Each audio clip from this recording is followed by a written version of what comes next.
আজকে হচ্ছে আমরা হিসাব বিজ্ঞান প্রথম পত্রের চট্টগ্রাম বোর্ড 2023 এর গণন প্রশ্ন সমাধান করব। আগের ভিডিওতে হচ্ছে আমরা ক এবং খ সমাধান করেছিলাম, আজকে হচ্ছে আমরা গণন প্রশ্ন সমাধান করব। গণন প্রশ্নে বলতে 31 ডিসেম্বর তারিখে 2022 তারিখে রূপা টেরাসের মোট সম্পদের পরিমাণ বের করা, অর্থাৎ আমাদের আর্থিক অবস্থার বিবরণী তৈরি করতে বলছে। তো আমরা এখানে প্রথমে লিখবো যে রূপা টেরাস, তারপরে আমরা লিখবো আর্থিক অবস্থা বিবরণী। আমরা এখানে আংশিক লিখবো যেহেতু আমরা শুধু মোট সম্পদের পরিমাণ বের করব। তারপর আমরা বিবরণের জন্য একটা ঘর দিব, টাকার জন্য 3টা ঘর দিব।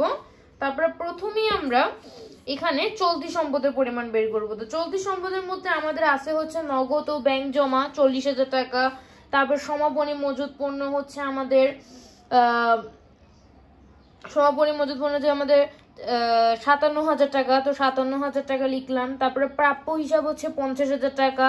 তারপরে চালানি কারবারে প্রেরিত পণ্য মজুদ 15,000 টাকা। এটা কিন্তু আমাদের চলতি সম্পদ, কারণ আমরা যখন চালানি কারবারে পণ্য প্রেরণ করব, তো যে পণ্যগুলো আমাদের বিক্রয় হয়নি, ঠিক আছে, ওই পণ্যগুলো আমাদের মজুদ থেকে যায়। তো এখন যেমন আমাদের যে পণ্যগুলো আমরা ক্রয় করছি, ক্রয় করার পর যে পণ্যগুলো আমাদের বিক্রয় হয় না, ঠিক আছে, অবিকৃত থেকে যায়, সেটা যেমন আমাদের সমাপনী মজুদ পণ্য।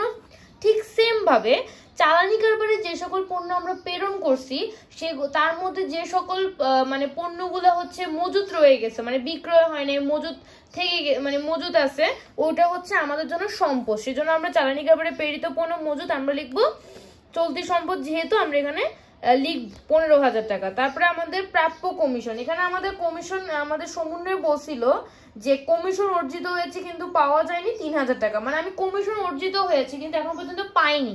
যেহেতু পাইনি, সেজন্য আমাদের প্রাপ্য কমিশন, কোনো আয় যদি বকেয়া থাকে বা প্রাপ্য থাকে, সেক্ষেত্রে সেটা আমাদের জন্য চলতি সম্পদ, সেজন্য আমরা এখানে প্রাপ্য কমিশন লিখবো 3,000 টাকা। তারপরে হচ্ছে বিনিয়োগের সুদ। তো আমাদের এখানে 10% বিনিয়োগ ছিল, তো বিনিয়োগের সুদ আমরা যদি 1,20,000-এর 10% করলে আসবো হচ্ছে 12,000 টাকা। তো আমাদের 12,000 টাকার মধ্যে মিলে আমাদের বিনিয়োগের সুদ লিখছে 10,000 টাকা। তার মানে বিনিয়োগের সুদ 10,000 টাকা আমরা পেয়েছি, মানে 12,000 টাকার মধ্যে 10,000 টাকা আমরা বিনিয়োগের সুদ পেয়েছি, কিন্তু 2,000 টাকা কিন্তু এখন পর্যন্ত আমরা পাইনি। তাহলে আমরা এই যে 2,000 টাকা যেটা পাইনি, এইটাই হচ্ছে আমাদের চলতি সম্পদের মধ্যে লিখতে হবে, অর্থাৎ বিনিয়োগের সুদের মধ্যে আমরা যে অংশটুকু পাইনি শুধু ততটুকু অংশই আমরা এখানে লিখবো। যেহেতু আমরা বিনিয়োগের সুদ আমাদের মিলে 10,000 টাকা দেওয়া আছে, তো 12,000 টাকা বিনিয়োগের সুদ ছিল, 10,000 টাকা বিনিয়োগের সুদ হচ্ছে মিলে দেওয়া আছে, তার মানে আমি 2,000 টাকা পাইনি, তো 2,000 টাকাই আমি এখানে লিখবো। তো বিনিয়োগের প্রাপ্য সুদ 2,000 টাকা, তাহলে আমরা যোগ করলে আমাদের আসবে হচ্ছে 1,67,000 টাকা। তারপর হচ্ছে দীর্ঘমেয়াদী বিনিয়োগ। তো আমাদের দীর্ঘমেয়াদী বিনিয়োগ এটা হচ্ছে আমাদের 1,20,000, তো আমরা 1,20,000 লিখলাম। তারপরে হচ্ছে স্থায়ী সম্পদ।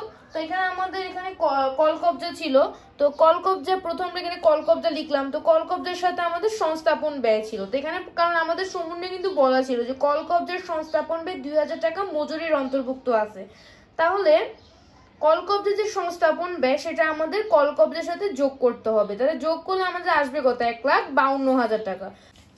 তারপরে বলছি কল কবজাটি 1/7/2022 মানে 1 জুলাই, ঠিক আছে, 1 জুলাই তারিখে আমরা সংস্থাপন করছি। তা আমরা একটা জিনিস মনে রাখবো যে যত তারিখে আমরা সংস্থাপন করবো, মানে স্থায়ী সম্পদ, সেটা যন্ত্রপাতি মেশিন যেটাই থাকবে, আমরা যত তারিখে সংস্থাপন করা মানে করেছি বলা থাকবে, ওইটা হচ্ছে আমরা অত তারিখে হচ্ছে আমরা স্থায়ী সম্পদটা ক্রয় করছি। কারণ আমরা স্থায়ী সম্পদ ক্রয় করার পর আমরা তো আর 1-2 মাস পরে সেটাকে আর সংস্থাপন করবো না, আমরা তো জিনিসটা ক্রয় করার সাথে সাথেই সংস্থাপন করব। তো যেহেতু বলা হয়েছে কল কবজাটি 1/7/2022 মানে 1 জুলাইতে সংস্থাপন করা হয়েছে, এর অর্থ হচ্ছে আমরা 1 জুলাইতে হচ্ছে আমরা এই কল কবজাটা ক্রয় করছি।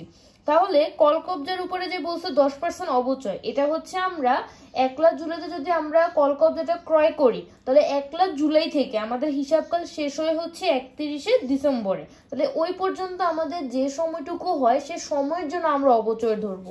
তাহলে আমাদের কল কবজার মূল্য হচ্ছিল 1,50,000, তার সাথে সংস্থাপন ব্যয় হচ্ছে আমাদের 2,000, তাহলে 1,52,000, তার সাথে আমরা 10% আমাদের অবচয়, আর আমরা হচ্ছে যদি 1 লাখ জুলাইতে আমরা ক্রয় করি সেক্ষেত্রে জুলাই থেকে হচ্ছে July, August, September, October, November, December 6 মাসের অপচয় ধরতে হবে। তাহলে আমরা 6 মাসে এভাবে 6 গুণ 6 তারপরে ভাগ দিব 12, তাহলে আমাদের অপচয় বের হবে 7600। তো এইভাবে আমরা অপচয়টা বিয়োগ করব, সংস্থাপনটা যোগ করব, আমাদের অপচয়টা বিয়োগ করব, তাহলে আমাদের কল কবজার মূল্যটা বের হবে। তারপরে হচ্ছে আমাদের এখানে আরেকটা স্থায়ী সম্পদ হচ্ছে আসবাবপত্র, আসবাবপত্র লিখলাম। তাহলে সবগুলো যোগ করার পর আমাদের আসবে হচ্ছে 1,64,400। তারপরে হচ্ছে এবার আমাদের অলিক সম্পদ। এখানে আমাদের বিলম্বিত বিজ্ঞাপন একটাই অলিক সম্পদ আছে। তা আমাদের বিলম্বিত বিজ্ঞাপন ছিল হচ্ছে রেওয়া মিলে 36,000। তার মধ্যে সমন্বয় বলছিল বিলম্বিত বিজ্ঞাপনের 1/3 অবলোপন করতে হবে। যতটুকু অংশ অবলোপন করতে হবে সেটা হচ্ছে আমাদের চলতি বছরের বিজ্ঞাপন খরচ। তো বিলম্বিত বিজ্ঞাপনের 1/3 যদি আমরা অবলোপন করি, তো বিলম্বিত বিজ্ঞাপন ছিল 36,000, তার 1/3 যদি আমরা অবলোপন করি তাহলে হবে হচ্ছে আমাদের 12,000। এটা হচ্ছে আমাদের চলতি বছরের। তো এখন চলতি বছরের থেকে আমাদের 36,000 থেকে যদি আমরা চলতি বছরের বিজ্ঞাপন খরচ 12,000 টাকা বিয়োগ করি তাহলে আমাদের কি আসবে? তাহলে আমাদের আসবে হচ্ছে 24,000 টাকা। 24,000 টাকা হচ্ছে আমাদের বিলম্বিত বিজ্ঞাপন। তাহলে বিলম্বিত বিজ্ঞাপন আমরা 24,000 টাকা বসালাম, তারপর আমরা সবগুলো সম্পদ যোগ করলাম, করার পর আমাদের আসবে হচ্ছে 4,75,400 টাকা। এটাই হচ্ছে আমাদের মোট সম্পদ। আশা করি তোমরা সকলে ভালোভাবে বুঝতে পেরেছো।